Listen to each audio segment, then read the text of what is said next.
안녕하세요. 올 성탄절은 그 어느 때보다도 홀로 보내는 분들이 많을 것 같습니다. 어떤 이유에서든지 홀로 성탄절을 맞이하는 분들과 오늘의 말씀을 나누고 싶습니다. 예수님께서 서울 같은 예루살렘이 아니라 그 옆 작은 동네 베들레헴에서 태어나셨고요. 베들레헴 주민으로서가 아니라 베들레헴을 잠시 방문한 여행객으로, 그리고 5성급 호텔이 아니라 민박집 같은 작은 여관에서 태어나셨죠.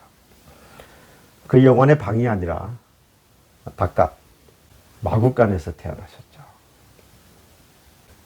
예수님께서 왜 이렇게 이곳에서 태어났을까요? 하나님께서 나타나시는 방법, 시간, 장소는 하나님께서 정하십니다. 그것은 하나님의 자유입니다. 우리가 그 뜻을 어찌 다 알겠습니까? 이 이야기를 조명할 수 있는 이야기가 구약성경에 있습니다. 출애굽기 3장이죠. 유명합니다. 왜냐하면 하나님께서 모세에게 나타나셨고, 모세가 하나님께 당신의 이름이 무엇입니까? 여쭤봤을 때 하나님께서 야슈아라고 대답하셨습니다. 이것을 헬라어 성경이 에고 에이미 호온이라고 번역해서 그 이후 라틴 성경을 거쳐 킹 제임스 버전에서 I am who I am 이라고 번역했죠. 그리고 그 이후 우리말 성경은 나는 스스로 있는 자다 또는 나는 나다 라고 번역했죠. 제가 하나님의 이름에 관해서 지난번 말씀드린 바 있는데요. 이것도 마찬가지입니다. 참 역사적 오류입니다. 이에 관해서는 제가 다른 기회에 말씀드리겠습니다. 그런데 이러한 오해가 왜 생겼을까요? 그 이후 출애굽기 3장 이야기를 쭉 읽어보면 하나님과 모세가 대화를 한대요. 사실 대화라기보다는 하나님께서 모세에게 부탁하고 모세는 계속해서 거절하죠. 반복됩니다. 하나님께서 명령하시고 모세가 복종하는 것이 자연스럽죠. 그런데 왜 하나님께서 부탁하시고 모세는 거절하고 부탁하고 거절하고 이런 대화가 반복됐을까요? 그 이유는요, 하나님께서 나타나신 장소이기 때문입니다. 출애굽기 3장 2절을 보면 하나님께서 그 떨기나무 가운데 불꽃으로부터 나타나셨다고 기록되어 있습니다. 문제는 이것입니다. 떨기나무에서 나타나신 거죠. 이 떨기나무는 히브리어로 스네인데요. 사막에 나는 자풀입니다. 관목류죠. 우기 때는 자라다가 건기 때는 바짝 말라서 가지만 남아 있습니다. 심지어 뿌리가 뽑히는 경우도 있죠. 그래서 바람이 불 때 날아갑니다.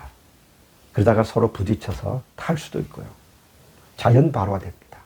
사막에서는 흔하게 볼 수 있는 장면이죠. 그런데 불은 계속 타고 있는데 나무가 타지 않기 때문에 모세가 호기심 때문에 가까이 갔습니다. 처음에는 그냥 돌아가려고 했는데 뭔가 이상하니까 가까이 갔죠. 그때 하나님께서 가까이 오지 말라고 했죠. 그 이유는 모세가 뚜벅뚜벅 걸어갔기 때문입니다. 그리고 가까이 오지 말라. 몇 번 대화하다가 모세가 이야기하죠. 당신의 이름이 무엇입니까?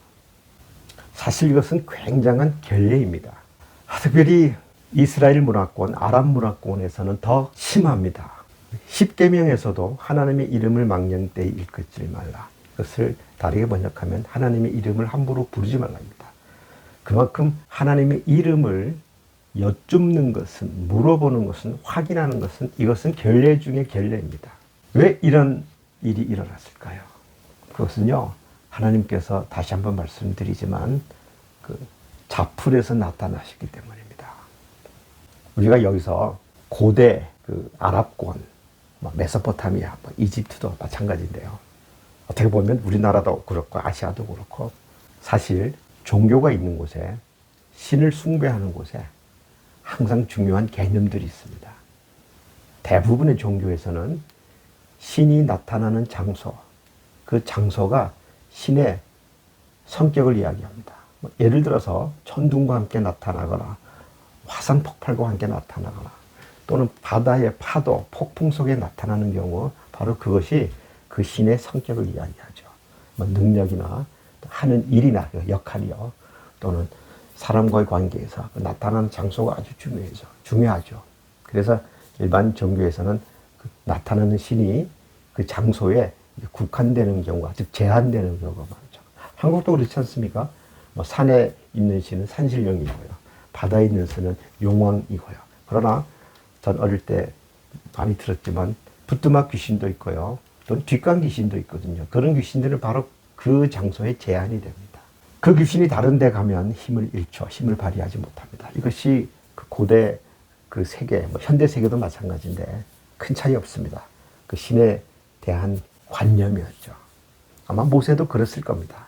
그렇기 때문에 하나님께서 자풀에서 나타나시니까 모세 생각에는 이거 그냥 자풀에 나타나신 태양 때문에 타버리는 신 별거 아니다고 생각한 거죠. 그래서 당신 누구요? 또 함부로 막 가까이 접근하려고 하고 또 하나님께서 뭐라고 말해도 안 믿고 거역하고 또 뭔가를 실제로 보여주었음에도 불구하고 모세는 계속 사양하고 사실은 거절하죠. 그 이유는 하나님께서 자풀에 나타나셨기 때문입니다. 그럼 우리가 다시 한번 질문할 수 있잖아요. 왜 하나님께서 모세에게 이런 수모를 당하시면서까지 스네에서 나타나셨을까요? 만약에 하나님께서 폭풍과 번개와 천둥과 함께 나타나셨다면 모세가 당장 땅에 엎드려서 복종했을 것입니다. 그러나 하나님께서 나타나신 방법은 사막에서 불에 타서 사라지는 자풀이었거든요. 그 설명이 분명하게 기록되어 있습니다. 우리 신약 성경에는요, 예수님께서 베들레헴에 그리고 그 마굿간에서 태어나신 이유를 구체적으로 설명하지 않았습니다. 그러나 복음서를 쭉 읽다 보면 그 이유를 우리가 알게 되죠. 그러나 출애굽기 3장에서는 하나님께서 모세에게 분명히 말씀하셨습니다. 그것은 7절에 있는 말씀이죠. 하나님께서 말씀하시죠. 내가 애굽에 있는 내 백성의 고통을 친히 보고 그들의 부르짖음을 친히 듣고 내가 그들의 근심을 안다 라고 말씀하셨거든요. 그래서 내가 그들의 근심을 알고 야다티 마고바우 하나님께서 야다티 나는 알고 있다 그 말입니다. 하나님께서 알고 있다. 이 야다 이 단어는요 그냥 어떤 정보를 들었다 그런 소문을 들었다. 나 그것에 관해서 알고 있다. 그게 아니죠. 우리가 히브리에서 이 단어는 아주 유명하지 않습니까? 아담이 하와를 알매, 또 요셉이 마리아를 알매. 이 안다는 것은 부부 관계를 설명할 때 사용하는 것만큼 그렇게 강합니다. 그러니까 체험적인 지식이죠. 단순히 개념적이거나 정보에 관한 지식이 아닌 거죠.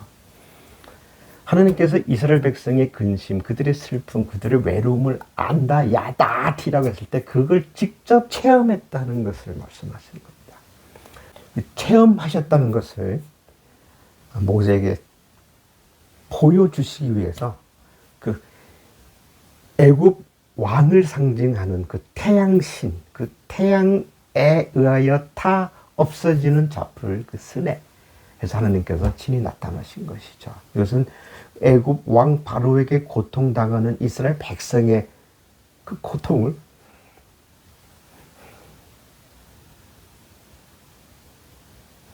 그 고통을 하나님께서 친히 체험하신 것을 보여주시는 거죠. 체험하셨기 때문에 안다라고 말씀하신 겁니다.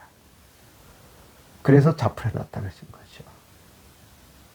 하나님께서 그렇게 말씀하셨음에도 불구하고 모세는 그 뜻을 알지 못했죠. 우리가 이 성경을 2000년, 3000년 읽어도 그 뜻을 알지 못했죠. 지금도 마찬가지고요. 오늘 저와 함께 이 말씀을 나누는 여러분들, 특별히 홀로 성탄절을 맞이하시는 분들에게 이 말씀이 특별히 체험되기를 바랍니다. 하나님께서 우리의 모든 것을 야다 알고 계십니다. 체험하셨습니다. 그래서 우리를 안다고 말씀하셨고 우리의 근심과 우리의 외로움과 우리의 고통을 아신다고 말씀하셨습니다. 그래서 특별히 이 성탄절을 홀로 보내시는 많은 분들에게 이 말씀이 함께 나눠지기를 바랍니다. 특별히 이번 성탄절은 홀로 지내시면서 예수님에 관해서 더욱더 많이 느끼고 하나님에 관해서 많이 알고 하나님께서 왜 이런 방법을 사용하셨는지 더 깊게 한 단계 더 깊게 알고 체험하는 거룩한 시즌이 되기를 바랍니다.